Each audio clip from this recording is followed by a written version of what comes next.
Hello नमस्कार, creative Anuj 24 किचनमध्ये स्वागत आहे। तर मी हा व्हिडिओ आधीच बनवून ठेवला पण अपलोड केला नाही।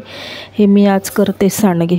तर सांडगेसाठी मी 1 वाटी हरभरा डाळ, अर्धी वाटी मटकी, अर्धी वाटी मूग डाळ अशी रात्रभर भिजत ठेवले ना। आता हे मिक्सरला मी जाडसर वाटून घेणार आहे। थोडे थोडे करून वाटून घ्यायची, एकदाच सगळी डाळ टाकायची नाही।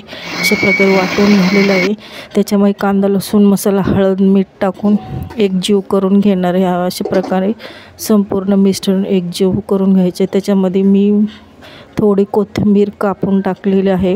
अशा प्रकारे कोथिंबीर मिक्स करून घेते आणि उन्हाला आता ते सांडगे तोडायला सुरुवात करते। अशा प्रकारे लहानसर छोटे छोटे सांडगे तोडून घ्यायचे आणि हे 2-3 दिवस छानपैकी उन्हामध्ये कडकडीत सुकून घ्यायचे।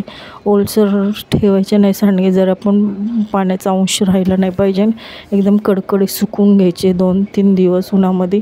अशा प्रकारे आपले सांडगे तयार झाले आहेत सुकून।